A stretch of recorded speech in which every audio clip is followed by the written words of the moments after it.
내가 주인 삼은 내가 주인 삼은 모든 것 내려놓고 내 주 대신 주 앞에 나가 내가 사랑했던 모든 것 내려놓고 주님만 사랑해. 내가 주인 삼은 내가 주인 삼은 모든 것 내려놓고 내 주 대신 주 앞에 나가 내가 사랑했던 모든 것 내려놓고 주님만 사랑해. 내가 주인 삼은 내가 주인 삼은 모든 것 내려놓고 내 주 대신 주 앞에 나가 네가 사랑했던 모든 것 내려놓고 주님만 사랑해. 주 사랑 주 사랑 거친 풍랑에도 깊은 바다처럼 나를 잠잠케 해. 주 사랑 내 영혼의 완성 그 사랑 위에 서리.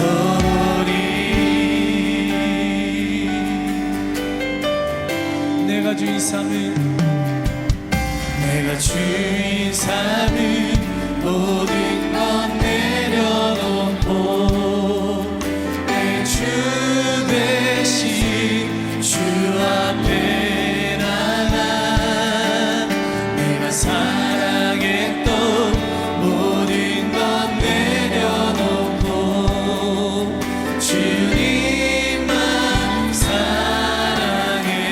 내가 주인 삼은 주인 삼은 모든 것 내려놓고 내 주 대신 주 앞에 나가 내가 사랑했던 모든 것 내려놓고 주님만 사랑해. 주 사랑 주 사랑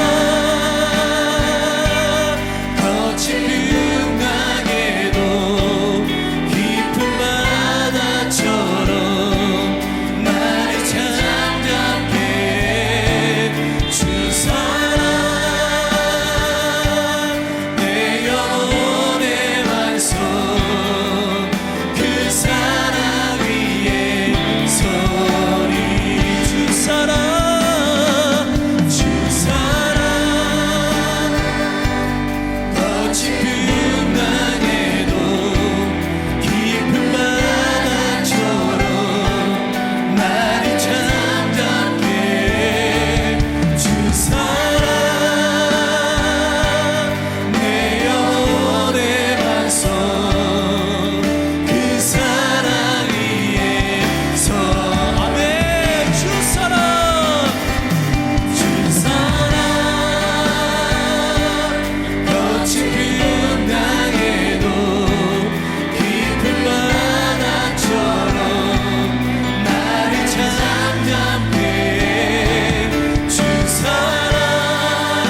아멘. 우리가 삶 가운데 자꾸만 흔들리고 힘든 일들이 닥쳐오는 것은 주님보다 의지하는 것들이 더 많아서일 것입니다.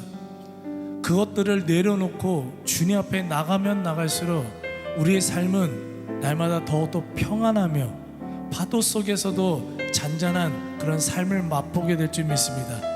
날마다 그러한 삶을 살아가시는 우리 성도님들 되시길 간절히 축원합니다. 이 시간 많은 사람들 하나님께 찬양의 영광 돌리겠습니다.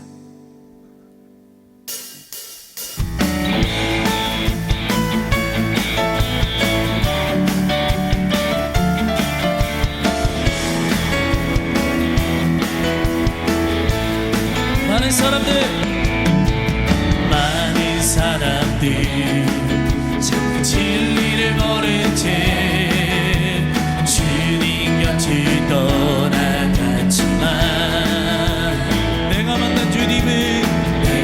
주님은 참 사랑이었고 진리이고 소망이었소. 난 예수가 좋다오. 예수가 좋다고 나 예수가 좋다고 주 사랑나고 베드로처럼 나 예수를 사랑한다고. 무거운 짐진 자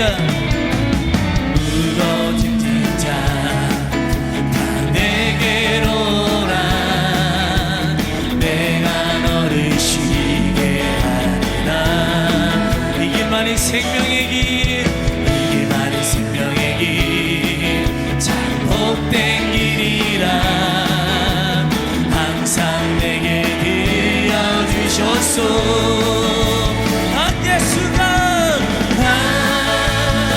예수가 좋다고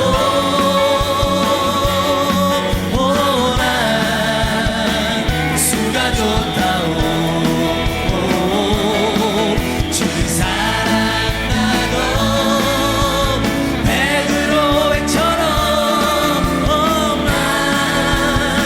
예수를 사랑한다오. 형제자매여 참된 행복을 찾거든 예수님을 만나보세요. 그분으로 인하여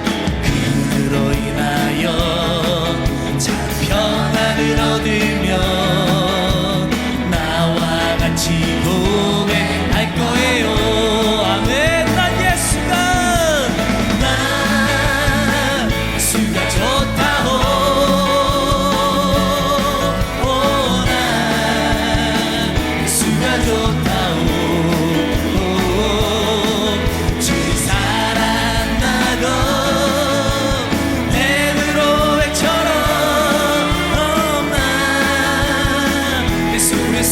다시 한번 찬양하겠습니다. 형제자매여 참된 행복을 찾거든 예수님을 만나보세요. 그로 인하여 참 평안을 얻으며 나와 같이 고백할 거예요. 아멘. 예수가 좋다고 정말 좋아요. 나 예수가 좋다고 주 사랑나도 베드로처럼 나 예수를 사랑한다고. 난 예수가 좋다고 예수가 좋다고 정말 좋아요. 나 예수가 좋다오.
뒤를 외치세 예수 나의 왕 예수 나의 왕 예수 나의 왕 아멘 찬양하세 찬양하세 찬양하세 왕께 소리 높여 찬양 드리세 찬양하세 찬양하세 왕께 소리 높여 찬양 드리세 찬양받기에 합당하신 주님 언제나 동일하신 주 무릎 꿇고서 뒤를 외치세 예수 나의 왕 예수 나의 왕 예수 나의 왕 아멘 찬양받기 합당하신 찬양받기에 합당하신 주님 언제나 동일하신 주 무릎 꿇고서 주를 외치세 예수 나의 왕 예수 나의 왕 예수 나의 왕 아멘 예수 나의 왕 예수 나의 왕 예수 나의 왕 예수 나의 왕 아멘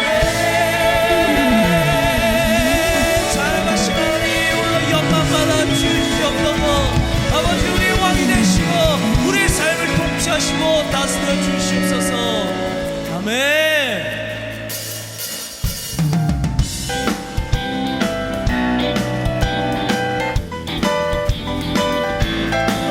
우리의 죄를 씻으신 주님께 날마다 찬송하며 승리하시는 여러분들의 인생 되시기 간절히 축원합니다. 그 주의 십자가 보혈로 죄 씻음 받기를 원하네 내 죄를 씻으신 주 이름 찬송합시 구주의 십자가 구주의 십자가 보혈로 죄 씻음 받기를 원하네 내 죄를 씻으신 주 이름 찬송합시다 할렐루야 찬송합시다 찬송합시다 내 죄를 씻으신 주 이름 찬송합시 죄악을 속하여 죄악을 속하여 주신 주 내 속에 들어와 계시네 십자가 앞에서 주 이름 찬송합시다 네, 찬송합시다 찬송합시다 내 죄를 씻으신 주 이름 찬송합시 주 앞에 이르는 생명수 날 씻어 전하게 하시네 내 깊은 정성을 다하여 찬송합시다 할렐루야 찬송합시다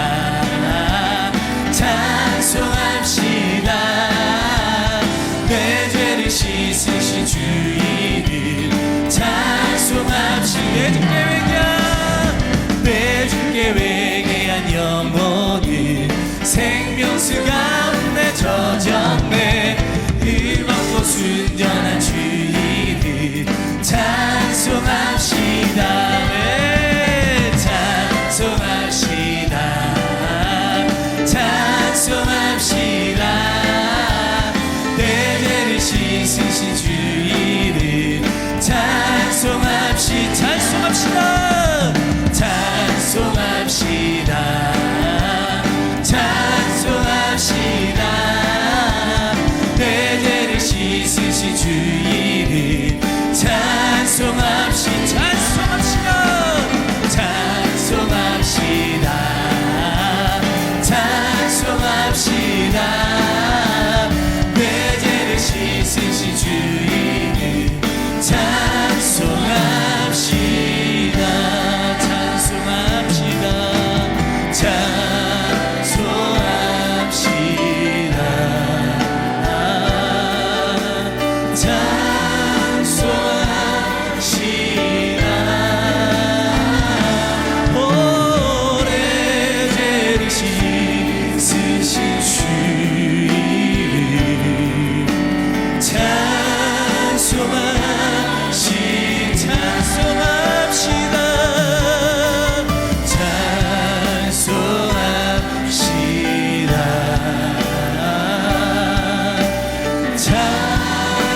아버지 사랑 내가 노래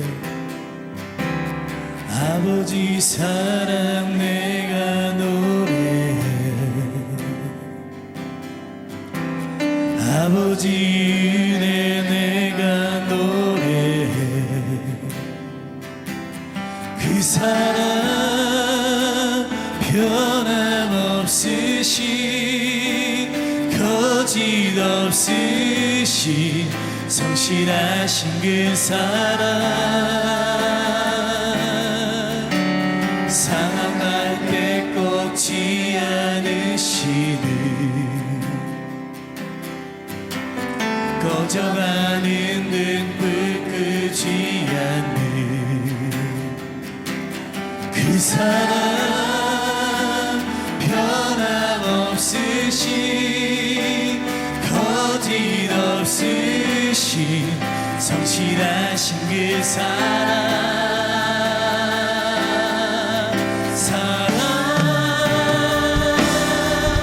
그 사랑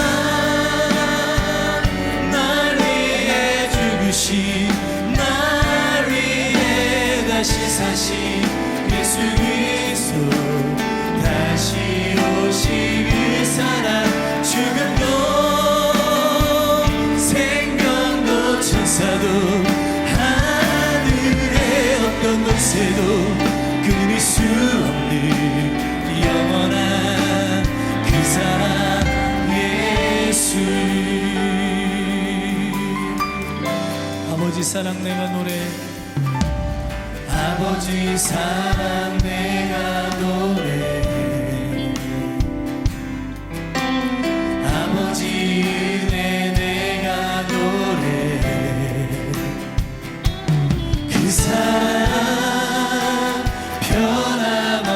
변함없으신 거짓없으신 성실하신 그 사랑 상할 때 꺾지 않으시는 꺼져가는 등불 끄지 않는 그 사랑 변함없으신 거짓없으신 성실하신 그 사랑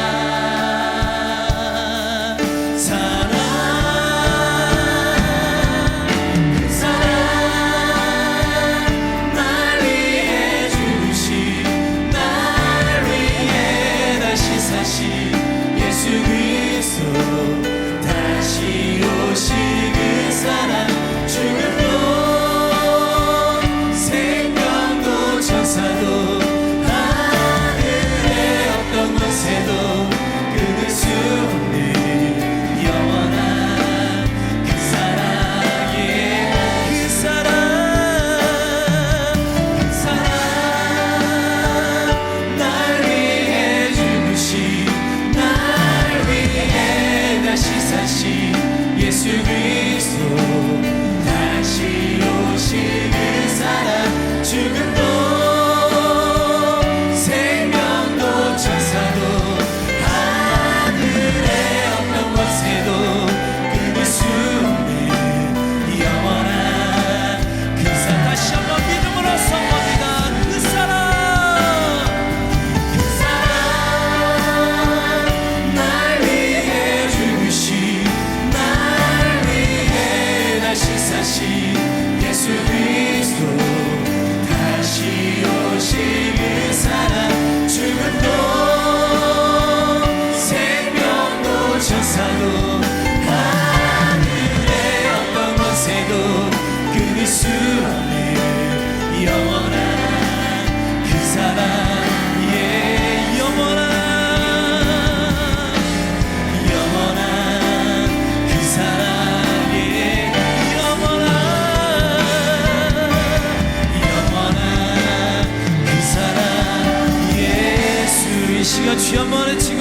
말씀과 예배 가운데 큰 은혜가 있게 해달라고 주여 한번 지금 간절히 부르짖겠습니다.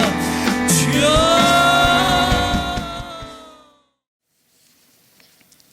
누가복음 1장 80절 우리 먼저 함께 봉독하겠습니다.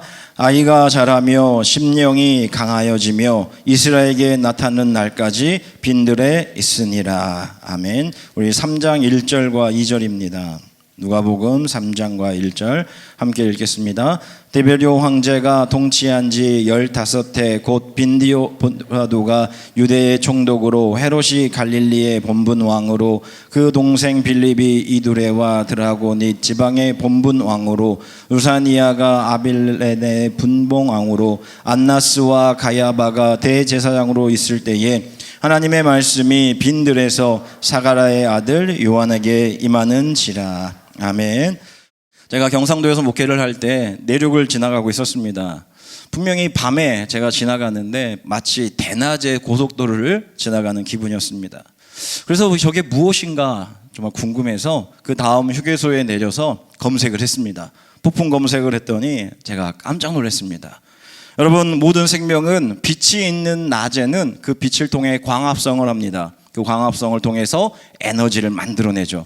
그럼 어떻게 됩니까? 어둠이 되면, 밤이 되면 우리는 잠을 잔다라고 말을 합니다. 여러분, 식물도 잠을 잡니다. 아세요? 정말 식물도 잠을 자는데 우리는 잠을 잔다고 하지만 사실은 잠을 자는 게 아닙니다.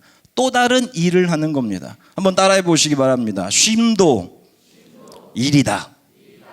식물이 낮에는 열심히 에너지를 만들어냅니다. 그리고 나서 밤이 되면 어떻게 하느냐? 줄기에서 만든 그 에너지를 어떻게 해야 됩니까? 온 몸으로 다 보내야 합니다. 그런데 제가 보았던 그 장면은 검색을 했더니 어떤 재배였냐면 깻잎을, 여러분들 우리가 깻잎 쌈을 싸 먹을 때 깻잎이 있잖아요. 그 깻잎, 들깻잎에 전조 재배라고 하는 재배입니다. 원리는 간단합니다. 우리 보이시죠? 밤에 불을 꺼야 되는 시간에 불을 켭니다.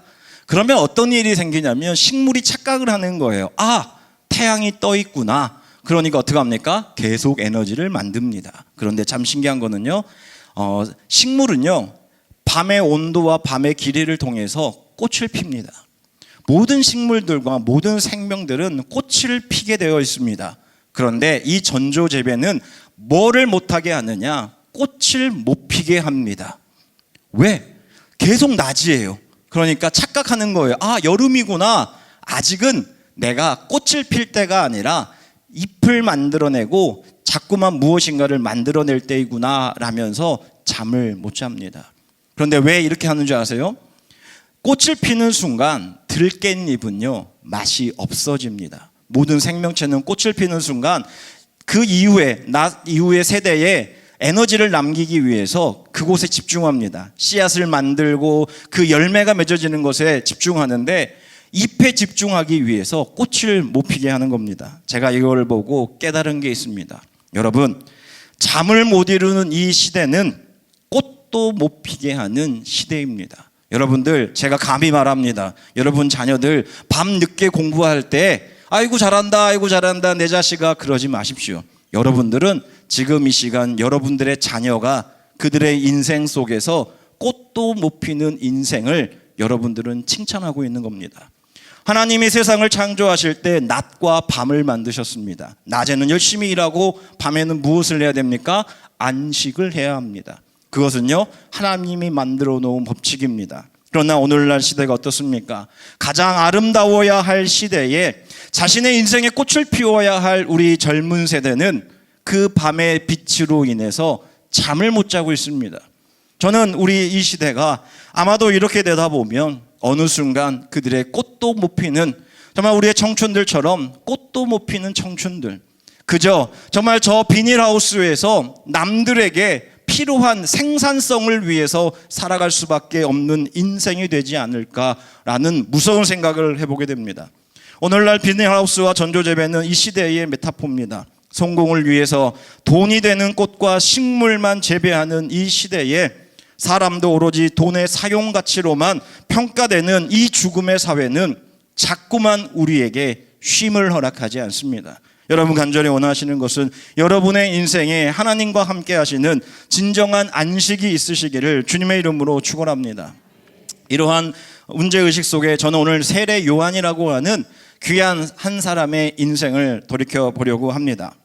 요한의 인생을 알기 위해서 우리는 그의 부모님을 알아야 됩니다. 그의 부모는 사가랴와 엘리사벳입니다. 그런데 이들은 제사장 가문의 현직 제사장입니다. 우리 누가복음 1장 6절 말씀을 함께 읽어보도록 하겠습니다. 이 두 사람이 하나님 앞에 의인이니 주의 모든 계명과 규례대로 뭐라고요? 흠이 없이 행하더라. 하나님의 아들, 하나님의 귀한 종 사가랴와 엘리사벳은 하나님 앞에 뭐라고 말합니까? 의인이고 흠이 없었습니다. 그러나 그는 인간 앞에는 흠이 있었습니다. 그러면서 누가복음 1장 7절에 이렇게 기록하고 있습니다. 함께 보겠습니다. 엘리사벳이 잉태를 못함으로 그들에게 자식이 없고 두 사람의 나이가 많더라. 여러분, 목회자에게 자녀가 없다는 것, 건강하지 못하다는 것은 흠 중에 가장 큰 흠입니다. 예전에 어떤 성도가 아이를 보지 못한, 아이가 없는 사모를 향해서 이런 얘기를 하는 것을 제가 들었습니다. 자식도 키우지 않는 저분이 어떻게 자식들로 매일 지옥과 같은 삶을 살아가는 우리를 알겠어 라고 말을 하더라고요. 제가 진짜 속마음으로는 뒤통수를 치고 싶었지만 차마 그러지는 못하고 속으로 이렇게 얘기를 했습니다.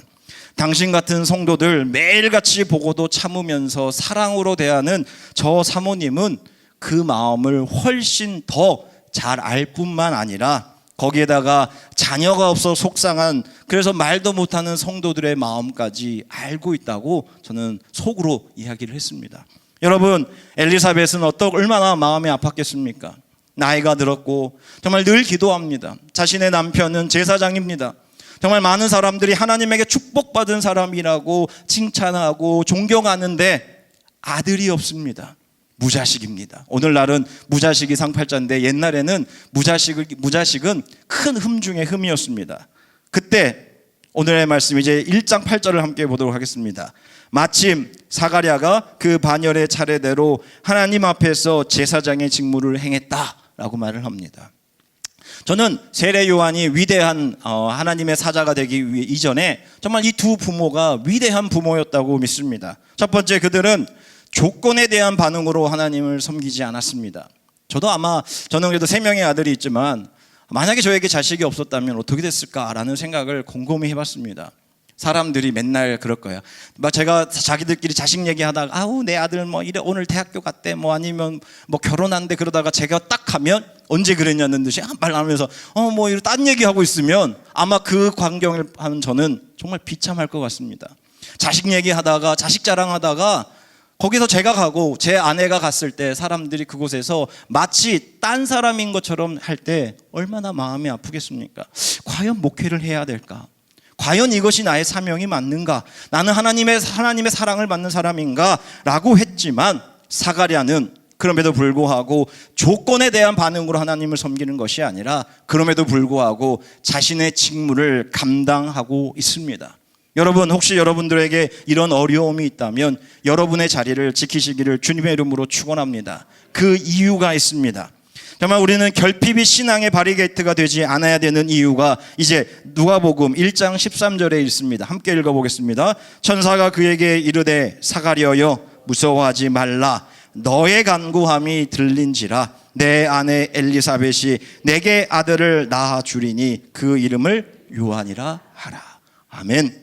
여러분, 분명히 말했습니다. 이제는 도저히 아이를 가질 수 없는, 이제 출산할 수 없는 몸이 되었는데 하나님이 뭐라고 말씀하십니까? 너의 간구함이 들리는지라. 여러분, 우리가 우리의 사역의 자리를 정말 지켜야 되는 이유는 이것입니다. 하나님의 때는 우리가 상상할 수 없고 우리가 판단할 수 없습니다. 하나님께서 사가랴의 간구함을 들어주셨습니다. 매일마다 주님 앞에 나와 간절히 부르짖는 그 부르짖음, 그때 그 간구함을 이 비슷한 구절이 있습니다. 사무엘상 1장 19절에 정말 그렇게 간절히 기도했던 한나에게 하나님이 하셨던 말씀이 있습니다. 함께 읽겠습니다. 그들이 아침에 일찍 일어나 앞에 경배하고 돌아가 라마의 자기 집에 이르니라. 엘가나가 그의 아내 하나와 동침함에 여호와께서 그를 뭐라고요? 생각하신지라. 아멘. 이거를 세번역에서는 하나님이 그를 기억해 주셨다라고 말을 합니다. 여러분, 하나님은 지금 이 시간에도 주님 앞에 나와 어떠한 조건 속에서도 하나님을 바라보며 살아가는 우리를 기억해 주시고 생각해 주시는 줄 믿습니다. 지금 이 시간 여러분의 인생 가운데 정말 하나님이 안 계신 것 같을지라도, 아무리 불러도 하나님이 응답하지 아니하실지라도, 정말 출산이 끝난 이 여인의 몸에서 하나님의 귀한 아들이 태어났던 것처럼 여러분의 삶 가운데서도 정말 자식이 없는 속에서도 열심히 하나님 앞에 씨앗이 심겨졌을 때 그곳에 열매가 맺어질 줄 믿습니다. 그렇게 여러분 조바심을 갖지 마십시오. 오늘 주제는 하나입니다. 조바심을 갖지 말자입니다. 왜 우리가 자녀들에게 아침부터 저녁까지 그렇게 닥달합니까? 왜 우리는 우리 스스로에게 아침부터 저녁까지 닥달합니까? 조바심 때문입니다. 여러분, 조바심을 겪지 않았던 이 두 부모가 이제 얼마나 위대한 일들을 감당하는지를 함께 보려면 오늘의 본문으로 넘어와야 됩니다. 이제 누가복음 1장 80절로 쭉 하고 오겠습니다. 한번 읽어보겠습니다. 아이가 자라며 심령이 강하여지며 이스라엘에 나타나는 날까지 빈들에 있느니라. 다시 한번 마지막에만 읽겠습니다. 빈들에 있느니라. 자, 이제 한번 여러분 조금만 생각을 좀 하셔야 됩니다. 자, 이제 사가랴와 엘리사벳은 자기의 유일한 흠이 있었습니다. 하나님 앞에 흠이 없었지만 인간의 흠이 있었어요. 그건 뭐예요? 무자식이었어요. 그런데 하나님께서 아들을 주셨어요. 이제는 모든 것이 다 끝났어요. 이제는 어떻게 하면 되느냐? 우리가 인생의 목적이 먹고 사는 것이라면 그 아들은 아버지의 직책을 그대로 이어가면 됩니다. 이 당시만 해도 지금처럼 목회자로 자녀로 태어난 것이 저주인 시대는 아니었습니다. 이때만 해도 아버지가 목회자인 사람은 당연히 아들도 목회자였고 그 아들도 아버지의 명성에 더해서 자기의 명성을 쌓아갈 수 있는 위대한 목회자가 될 수 있는 길이었습니다. 그런데 요한은 어떤 아들입니까? 정말 기도로 얻은 아들입니다. 설교할 때마다 그렇겠죠. 여러분 아십니까? 저는요, 하나님의 정말 간절히 기도했던 우리 부모님의 그 기도의 응답으로 태어났습니다. 저는요 믿습니다. 그러면 사람들에게 설교하면 사람들이 좋아하겠죠. 그런데 이 두 부모는요, 우리가 도저히 상상할 수 없는 일을 합니다. 요한을 제사장의 일을 가르치고 제사장의 교육을 한 게 아니라 어디로 보냈다고 말합니까? 빈들, 세번역에서는 광야라고 말을 합니다.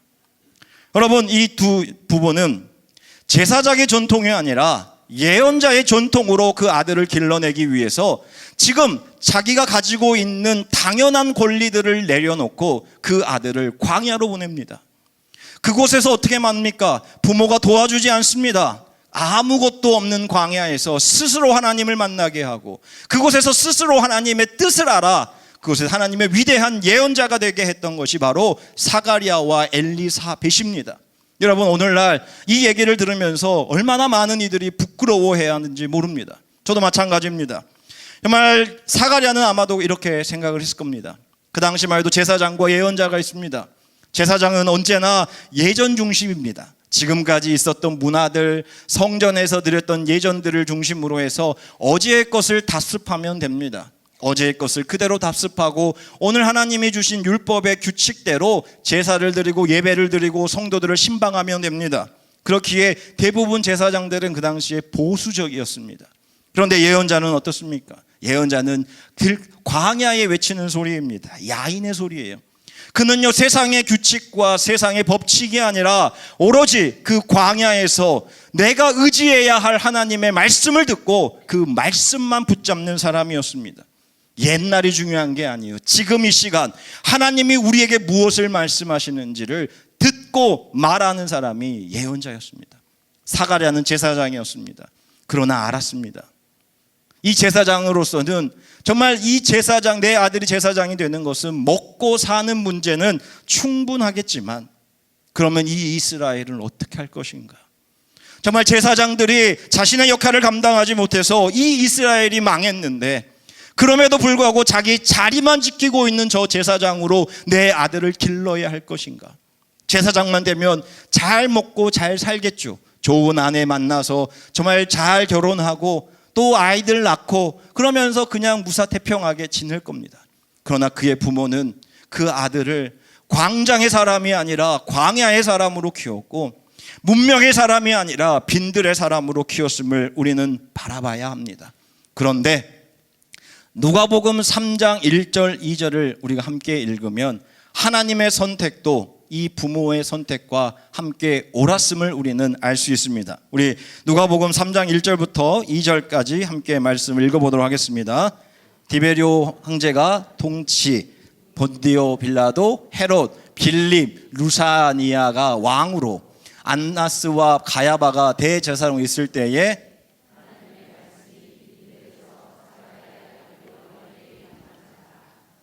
아멘. 우리 괜한 이름이 많아가지고 여러분 좀 긴장하셨을 텐데 이 사람의 이름들은 누군지 한번 기억해 보시기 바랍니다. 이들은 그 당시에 위대한 황제, 총독, 그곳에서 대제사장들이었습니다. 그 당시에 세상을 움직이는 사람들이었고 그 당시에 사람들이 기억해 주는 이름이었습니다. 그런데 오늘 3장 2절에 뭐라고 말하냐면 이들이 지배하고 있고 이들이 제사장으로 있을 때 하나님의 말씀이 어디에 임합니까? 여러분 어디에 임합니까? 빈들에 있는 요한에게 임합니다. 여러분 지금 이 시간에도 하나님의 말씀은 저 정치에 있는 정치권이 아니라 지금 우리 저와 같은 목회자가 아니라 지금 이 시간에도 하나님과 싸우며 그 하나님의 광야 가운데서 하나님의 말씀을 듣고자 하는 그러한 사람에게 임할 줄 믿습니다. 저는 이 자리에 있는 여러분들이 광야에서 하나님을 만난 요한과 같기를 주님의 이름으로 축원합니다. 그 당시에 정치인도 아니었습니다. 그들의 종교인도 아니었습니다. 빈들에서 자라 그 빈들에서 하나님을 만나고 그 하나님의 뜻을 알고 그 뜻을 선포했던 요한에게 성령이 임하고 그곳에 하나님의 영이 임한 줄 믿습니다. 여러분 이러한 의미에서 우리는 우리 자신을 한번 바라봐야 합니다.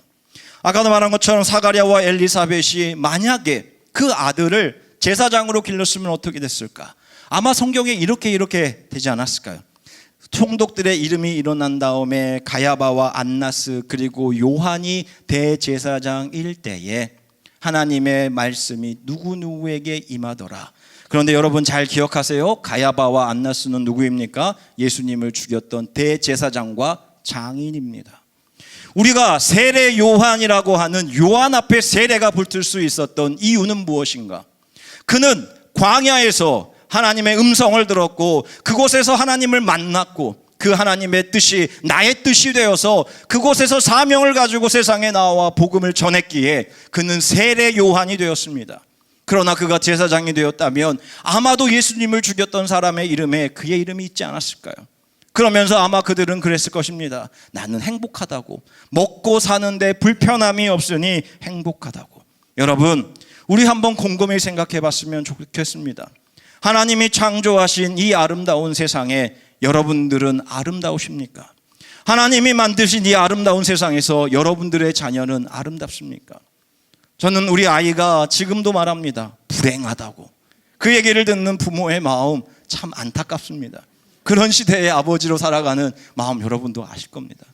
여러분 그런데 어떻습니까? 오늘 광야에서 하나님을 만난 요한, 그는 하나님 앞에 큰 쓰임을 받았을 뿐만 아니라 예수 그리스도가 그 요한 앞에 무릎을 꿇고 세례받았음을 우리는 기억하시기 바랍니다.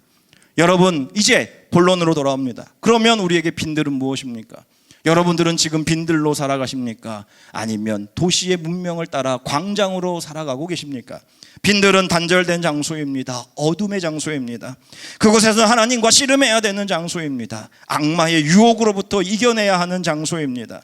그곳에서는 외로움 속에서 나의 그림자를 보아야만 합니다. 내가 얼마나 악하고 내가 얼마나 무기력한 존재인지. 그러면서 누구를 만나는 겁니까? 하나님을 만나는 겁니다. 내가 하나님만 의지할 수밖에 없고 나는 아무것도 아니요 나는 온데간데 없고 주님의 그 구속만 보이도다. 여러분 이것이 바로 우리의 빈들인 줄 믿습니다. 교회만 오고 가는 우리 성도가 아니라 여러분의 인생 가운데 그 하나님을 만나시기 바랍니다. 오늘 알파를 끝나시고 이제 알파로 인해 이제 끝났다가 아니라 이제 여러분들의 숙제는 여러분들이 만난 그 하나님, 그 하나님의 여러분들을 향해 들려주신 목소리가 여러분의 사명이 되시기를 주님의 이름으로 축원합니다. 요한은 그 광야에서 하나님의 음성을 듣습니다. 그 음성을 독일어로는 루펜이라고 합니다. 그리고 소명, 우리가 잘 아는 종교개혁자들이 말했던 소명, 그 독일어로는 베루프라고 합니다. 제가 이번에 지난 4월 달에 종교개혁제를 탐방을 했습니다. 그러면서 우리 목사님들하고 버스에서 이런 얘기를 했습니다. 독일을 지나가는데 왜 자꾸만 시골로 가? 왜 자꾸만 광야로 가? 그런 얘기를 했습니다. 정말 독일은 처음부터 끝까지 베를린을 제외한 광야만, 거의 산나고 들판만 지나갔습니다. 그런데 저는 이미 가면서 이 설교를 정말 계속 묵상하면서 갔기 때문에 저에게는 큰 의미가 있었습니다. 그런데 광야에서 저는 두 군데를 만났습니다. 가장 중요한 중에 하나가 보름스라고 하는 곳에 종교개혁 기념비가 서 있습니다. 오늘 나오지만 루터가 가운데에 있고 그에게 영향받은 사람들, 영향 준 사람들이 이렇게 서 있는 곳인데, 그 루터가 서 있는 동상에 독일어로 이렇게 서 있습니다. Hier stehe ich kann nicht anders. Gott helfe mir. 아멘. 하나님, 나는 여기 섰습니다. 나는 아무것도 할 수 없습니다. 도와주십시오. 라는 말입니다. 이 말은 역사적으로 의미가 있는 말입니다. 보름서여에서 종교개혁에 대한 종교 재판이 일어났습니다. 그 당시에 대사교주가 와서 루터에게 이런 말을 합니다. 루터여, 당신이 지금 주장하고 있는 것을 철회하시오. 그리고 잘못을 인정하면 사제직뿐만 아니라 당신의 생명을 지켜주겠소 라고 말을 합니다. 여러분, 루터는 뭐라고 했을까요? 알겠습니다 했을까요? 아마 저는 알겠습니다 했을 것 같아요. 먹고 사는 문제뿐만 아니라 제 처자식이 있으니까. 그런데 루터는 이렇게 말합니다. 아닙니다. 절대 그럴 수 없습니다. 제가 하고자 하는 일을 내가 만들거나 내가 사주하지 않았습니다. 나는 성경과 양심으로 이 개혁을 주도한 것이기 때문에 하나님에 대한 나의 고백을 취소할 수도 없고 하지도 않을 것입니다. 성경과 양심을 거스르며 하는 모든 행위는 그 어떠한 것도 합당하지 않기 때문입니다. 그런 다음에 그 동상에 써져 있는 말이 있습니다. 나는 여기에 서 있습니다. 그 빈들 광야에 지금 서 있습니다. 나는 아무것도 할 수 없습니다. 나는 다른 것도 할 수 없고 취소할 수도 없습니다. 주여 나를 도와주시옵소서. 여러분, 이 심정이 저와 여러분의 심정이 되시기를 주님의 이름으로 축원합니다. 세상은 우리를 향해서 말합니다. 너의 신앙을 철회하라고, 너의 신앙을 이제 그만두라고, 그러면 너에게 안전한 생활을 주겠노라고. 마치 예수 그리스도에게 말했던 사탄처럼 나에게 절하면 저 세상을 주겠노라고 말을 합니다. 우리는 그때마다 덥석덥석 절을 합니다. 그것이 좋기 때문에. 그러나 어떻습니까? 빈들에 있었던 사람들은 아닙니다. 예수님도 광야에서 그 빈들에서 사탄을 향하여 말합니다. 아닙니다. 나는 절대로 그럴 수 없습니다. 하나님 도와주시옵소서. 여러분, 우리도 마찬가지입니다. 여러분의 인생의 빈들 가운데서 사람들과 사탄의 유혹 가운데 여러분들 넘어가지 마시고 담대하게 말하십시오. 하나님 도와주십시오. 당신만이 나를 도와줄 수 있습니다. 요한은 그렇게 하나님을 만났습니다. 종교개혁자들도 그 빈들에서 하나님을 만났습니다.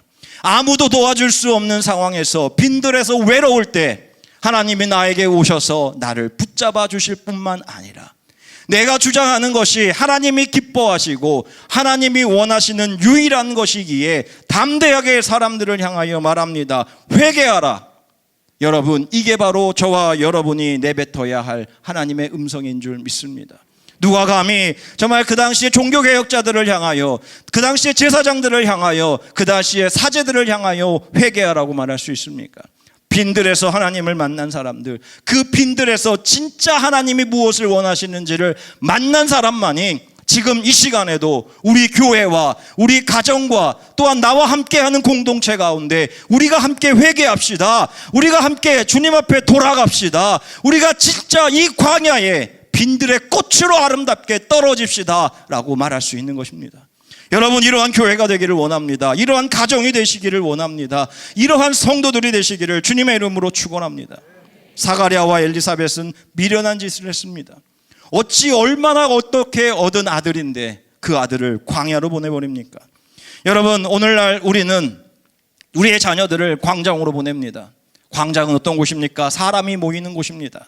사람이 모이는 곳은 성공이 있고 돈이 있고 그곳에는 유흥이 있습니다.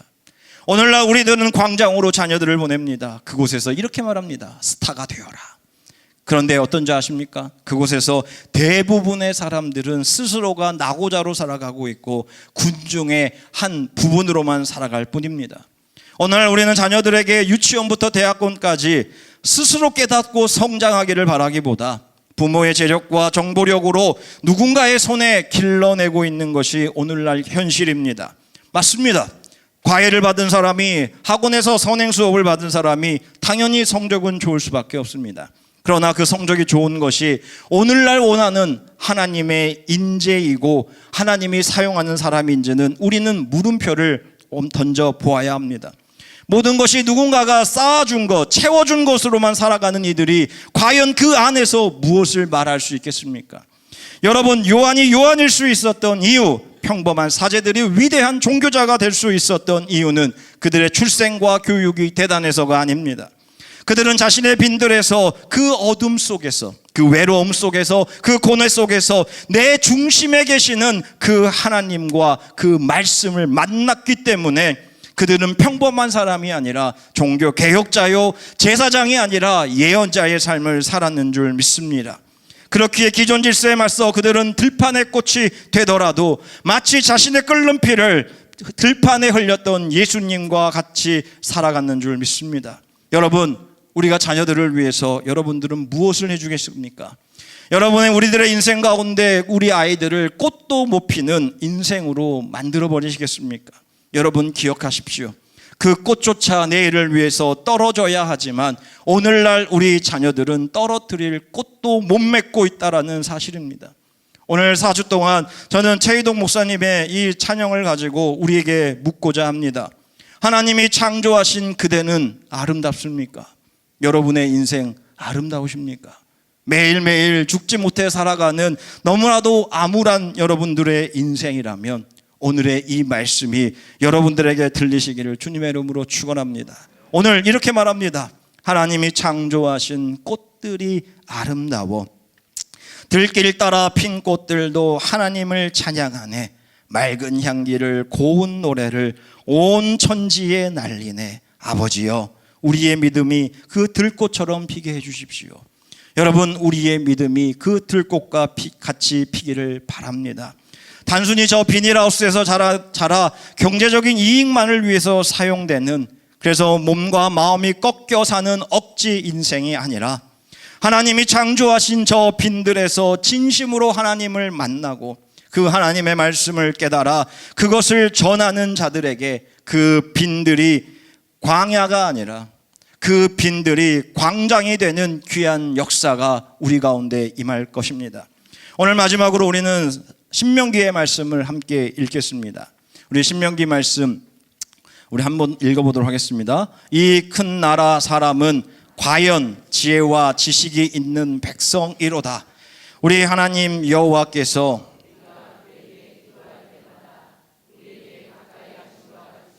그 신이 가까이 함을 얻는 큰 나라가 어디 있느냐?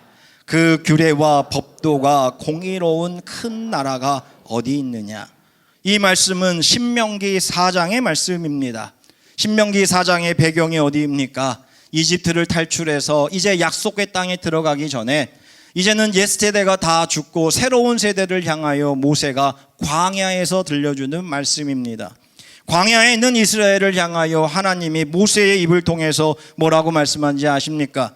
나라도 없고 광야에서 방황하는 이스라엘 민족을 향하여 하나님께서는 너희는 큰 민족이다 라고 말씀을 하십니다. 오늘의 이 말씀을 세번역에서는 위대한 민족이요 너희는 위대한 백성이다 라고 말씀하십니다. 그들이 왜 위대한 민족이요 그들이 왜 큰 나라 큰 사람입니까? 이스라엘은 그리고 우리나라는 단 한 번도 큰 나라를 이룬 적이 없습니다. 작은 나라에 정말 강대국에 둘러싸여서 여기 치이고 저기 치이고 매번 힘들게만 살았습니다. 정말 그들은 단 한 번도 누군가에게 자신의 어떠한 것을 주장할 수 있는 큰 나라인 적이 없습니다.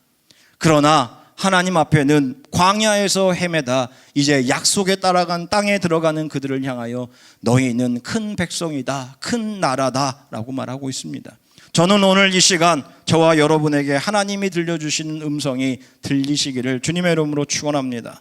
누가 위대한 민족입니까? 누가 위대한 백성입니까? 하나님이 인정하시고 하나님이 사용하시는 나라가 큰 나라요 위대한 민족입니다. 하나님의 말씀을 듣고 그 말씀을 행하는 자가 하나님 앞에 큰 사람이요 그 사람이 큰 나라인 줄 믿습니다. 하나님 앞에 겸손히 기도하고 하나님 앞에 그 기도가 응답받은 사람이 큰 나라요 위대한 백성인 줄 믿습니다. 하나님의 말씀이 나의 뜻과 다를지라도 그 하나님의 말씀을 나의 법으로 삼고 살아가는 사람이 하나님 앞에 큰 나라인 줄 믿습니다. 광야에 있는 것이 중요한 것이 아닙니다. 정말 그곳에서 아무것도 없는 빈들에 있는 것이 중요한 것이 아닙니다. 하나님은 지금 이 시간에도 광야 가운데 하나님을 만난 사람들, 광야 가운데 하나님 앞에 부르짖어서 응답받은 사람들을 향하여 너희는 위대한 백성, 위대한 민족이라고 칭찬해 주시는 줄 믿습니다. 저와 여러분들은 아무것도 없습니다. 우리가 가진 것이라곤 오로지 우리 주 예수 그리스도와 나를 끝까지 사랑하시는 하나님과 지금 이 시간에도 그 하나님의 음성을 들려주시는 성령님밖에 없습니다. 광야에서 외쳤던 한 사람의 외침처럼 주여 저는 여기에 서 있습니다. 나는 아무것도 할 수 없습니다. 당신이 나를 도와주시지 않으신다면 아무것도 할 수 없습니다. 고백했던 그 한 사나이처럼 여러분들이 함께 고백하실 때 우리의 삶은 광야가 광장이 될 것이고 그 빈들에 하나님의 나라가 세워질 것입니다. 여러분들의 가정과 여러분들의 자녀와 우리 꿈의 교회가 광야를 광장으로 만들고 그 빈들이 하나님의 나라로 만들어가는 귀한 나라가 되시기를 주님의 이름으로 축원합니다.